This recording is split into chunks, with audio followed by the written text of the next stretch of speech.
Bismillahirrahmanirrahim. Alhamdulillahirabbil alamin. Wassalatu wassalamu ala asrafil anbiya'i wal mursalin wa ala alihi wa sahbihi ajma'in. Amma ba'du. Rabbi israh li sadri wa yassir li amri wahlul 'uqdatam min lisani yafqahu qawli. Raditu billahi rabbah wa bil islami dinah wa bi Muhammadin nabiyya wa rasulah. Rabbi zidni ilman warzuqni fahman. Puji syukur kepada Allah yang telah memberikan nikmat hidup dan kesehatan, dan tidak lupa salawat serta salam pada junjungan kita Nabi Muhammad SAW. Pada kesempatan kali ini saya akan berkuntuk atau menjelaskan tentang bahayanya mubazir. Apa sih itu mubazir? Mubazir adalah perilaku boros atau menyanyiakan suatu hal seperti harta, waktu, dan makanan untuk hal yang tidak bermanfaat. Contoh mubazir. 1. Mubazir pada harta adalah membuang harta atau mengeluarkan harta untuk hal yang tidak bermanfaat seperti berjudi dan sebagainya. 2.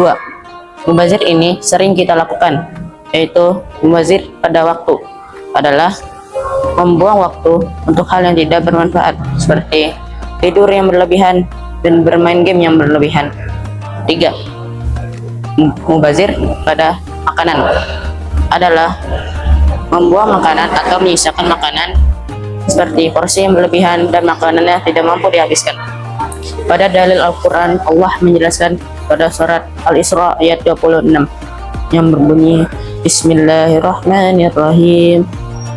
Fa'ati dzal qurba qahu wal miskina wa banas sabili wa la tubadzir tabdzira, yang artinya berikanlah haknya kepada kerabat dekat, juga kepada orang miskin dan orang yang dalam perjalanan. Janganlah kamu menghambur-hamburkan hartamu secara boros. Surat Al-Isra ayat 26. Dan Allah menjelaskan pada surat Al-Isra ayat 27 yang berbunyi, Bismillahirrahmanirrahim. Innal mubazirina kanu ikhwana sayatin wa kana syaitanu li rabbih kafura.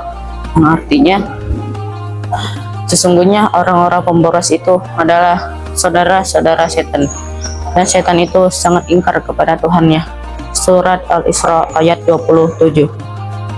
Dan Rasulullah SAW juga bersabda, barang siapa yang membuang makanan padahal ia tidak lapar dan tidak mampu menghabiskannya, maka ia akan dimintai pertanggungjawaban di hari kiamat.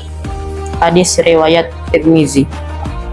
Pada ayat tersebut Allah menjelaskan segala sesuatu yang tidak mampu dihabiskan, berikanlah haknya kepada kerabat dekat, orang miskin, dan orang yang dalam perjalanan. Dan Allah memberitahukan, janganlah kamu menghambur-hamburkan hartamu secara boros. Dan Allah menjelaskan, sesungguhnya orang-orang pemboros itu adalah saudara-saudara setan, dan setan itu sangat ingkar kepada Tuhannya. Nauzubillahi min dzalik. Semoga kita tidak termasuk golongan tersebut. Jadi marilah jangan menjadi orang yang boros, dan segala sesuatu hal yang sudah diberikan oleh Allah janganlah dibuang atau disia-siakan. Dan saat berbuka puasa janganlah berbuka dengan porsi yang berlebihan dan makanannya tidak mampu dihabiskan. Jadi makanlah secukupnya, karena bahaya mubazir sudah tertera pada Al-Quran dan hadis, yaitu orang pemboros adalah saudara-saudara setan. Dan pada hadis, jika makanannya tidak mampu dihabiskan, maka ia akan dimintai pertanggungjawaban. Baik, itu saja yang saya sampaikan tentang bahayanya mubazir. Bila ada salah kata dan perbuatan, mohon dimaafkan. Demikian yang dapat saya sampaikan. Pak Bambang menjahit kopiah dijahit ludur yang utuh. Wabillahi taufiq wal hidayah. Wassalamualaikum warahmatullahi wabarakatuh.